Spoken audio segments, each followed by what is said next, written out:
Warahmatullahi wabarakatuh. Perkenalkan, nama saya Mel Mansah, NIM PO 71232042 dari kelas tingkat 2B. Di sini saya akan mempresentasikan askep saya, yaitu tentang hipertensi. Definisi yaitu hipertensi adalah keadaan di mana tekanan darah secara abnormal dan terus-menerus pada beberapa kali pemeriksaan tekanan darah yang disebabkan satu atau beberapa faktor risiko yang tidak berjalan sebagaimana mestinya dalam mempertahankan tekanan darah secara normal. Etiologi. Corwin tahun 2000 menjelaskan bahwa hipertensi tergantung pada kecepatan denyut jantung, volume sekuncup, dan total peripheral resistance. Peningkatan kecepatan denyut jantung dapat terjadi akibat rangsangan abnormal saraf atau hormon pada nodus. Peningkatan kecepatan denyut jantung yang berlangsung kronik sering menyertai keadaan hipertiroidisme. Namun peningkatan kecepatan denyut jantung biasanya dikompensasi oleh penurunan volume sekuncup sehingga tidak menimbulkan hipertensi. Patofisiologi. Beberapa faktor yang saling berhubungan mungkin juga turut serta menyebabkan peningkatan tekanan darah pada pasien hipertensi, dan peran mereka berbeda pada setiap individu. Di antara faktor-faktor yang telah dipelajari secara intensif adalah asupan garam, obesitas, dan resistensi insulin. Mekanisme yang mengontrol kontriksi yang relaksasi pembuluh darah terletak di pusat vasomotor pada medulla di otak. Dari pusat vasomotor ini bermula jenis saraf simpatis yang berlanjut ke bawah chordos spinalis yang keluar dari kolumna medulla spinalis ke ganglia simpatis di toraks dan abdomen.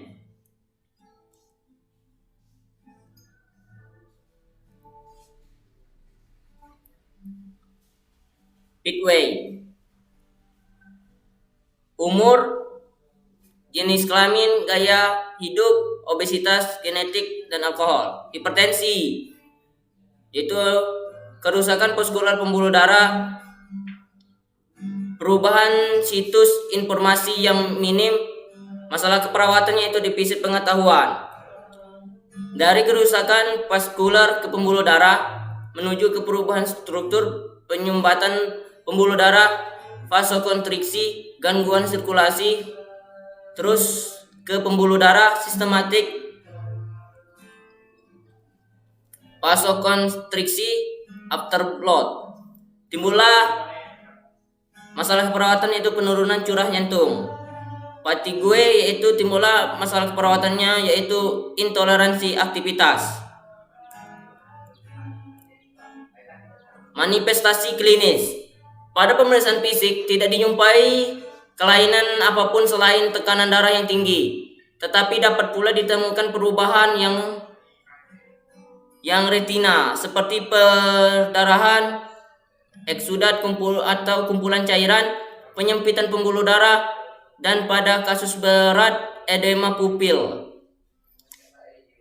Individu yang menderita hipertensi kadang tidak menampakkan gejala sampai bertahun-tahun. Gejala bila ada menunjukkan adanya kerusakan vaskular dengan manifestasi yang khas sesuai sistem organ yang divaskularisasi oleh pembuluh darah bersangkutan.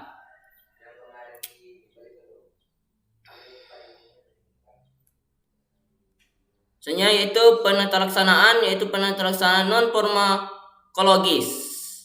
A. Yaitu mempertahankan berat badan ideal. B. Kurang asupan minum atau sodium. C. Batasi konsumsi alkohol. D. Makanan karbohidrat dan yang cukup dari diet. E. Menghindari merokok. F. Penurunan stres. Dan terakhir itu terapi massage atau pijat. Adapun penata laksanaan farmakologis: A. Diuretik, B. Penghambat simpatetik, C. Beta blocker, D. Vasodilator, E. Inhibitor, F. Penghambat reseptor angiotensin 2, G. Yaitu antagonis kalsium. Selanjutnya itu komplikasi hipertensi pada organ-organ, yaitu ada jantung, otak, ginjal, dan mata. Asuhan keperawatan hipertensi bernama pengkajian: A. Yaitu data biografi, nama, alamat, umur, tanggal, diagnosis medis, penanggung-jawaban catatan kedatangan. B. Yaitu riwayat kesehatan, keluhan utama, riwayat kesehatan sekarang, riwayat kesehatan dahulu, riwayat kesehatan keluarga. Yang kedua yaitu data dasar pengkajian, yaitu aktivitas atau istirahat, gejala, kelemahan, letih, napas pendek, gaya hidup monoton. Tandanya yaitu frekuensi jantung meningkat, perubahan irama jantung, tachypnea. Dan B yang selanjutnya yaitu B, sirkulasi. Gejalanya riwayat hipertensi, aterosklerosis, penyakit jantung koroner, penyakit cerebrovaskular. Tandanya itu kenaikan tekanan darah, hipotensi postural, takikardi, perubahan warna kulit, dan suhu dingin. Integritas ego.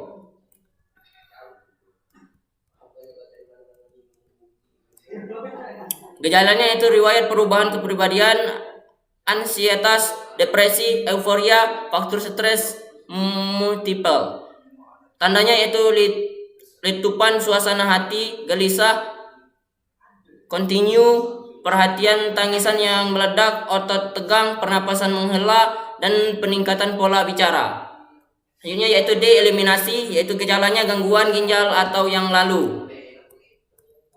Makanan atau cairan. Gejala yaitu makanan yang disukai yang dapat mencakup makanan tinggi garam, lemak, dan kolesterol.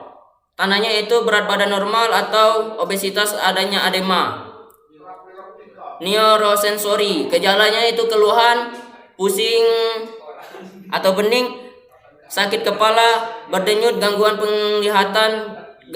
penglihatan epistaksis. Tandanya yaitu perubahan orientasi, penurunan kekuatan, dan perubahan retinal optik.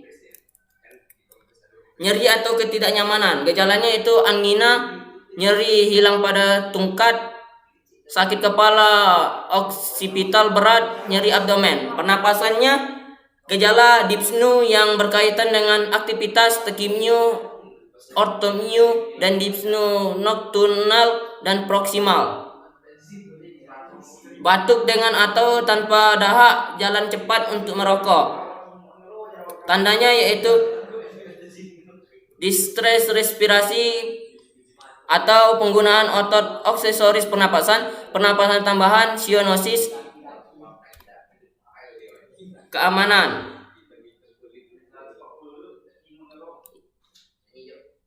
Yaitu keamanan, gejalanya itu gangguan koordinasi, cara jalan tanda, episode parestesia unilateral transie, dan hipotensi postural. J yaitu pembelajaran dan atau penyuluhan. Gejalanya itu faktor risiko keluarga, hipertensi, aterosklerosis, penyakit jantung, dan DM, penyakit ginjal. Faktor risiko etnik, penggunaan pil KB atau hormon. 3 yaitu diagnosa keperawatannya. A. Penurunan curah jantung berhubungan dengan perubahan afterload. B yaitu intoleransi aktivitas berhubungan dengan kelemahan. C. Defisit pengetahuan berhubungan dengan kurang terpapar informasi. Rencana tindakan. Penurunan curah jantung berhubungan dengan perubahan afterload SLKI-nya yaitu curah jantung. Setelah dilakukan tindakan keperawatan 3 kali 24 jam, diharapkan curah jantung meningkat dengan kriteria hasil kekuatan nadi perifer meningkat, dan kedua yaitu lelah menurun. Sikinya yaitu perawatan jantung.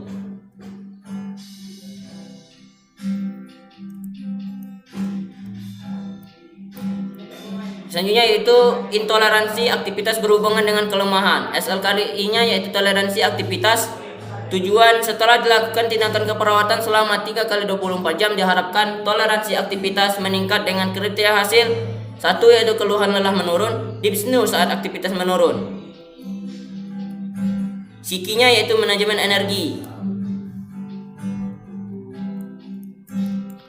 Selanjutnya yaitu defisit pengetahuan berhubungan dengan kurang terpapar informasi. SLKI-nya yaitu tingkat pengetahuan setelah dilakukan tindakan keperawatan selama 2 kali 24 jam, diharapkan tingkat pengetahuan meningkat dengan kriteria hasil. 1 yaitu perilaku sesuai anjuran meningkat. 2 perilaku sesuai pengetahuan meningkat. 3 pertanyaan tentang masalah yang dihadapi menurun. Sikinya yaitu edukasi kesehatan. Mungkin itu saja presentasi dari saya yaitu tentang hipertensi. Saya akhiri. Wassalamualaikum warahmatullahi wabarakatuh.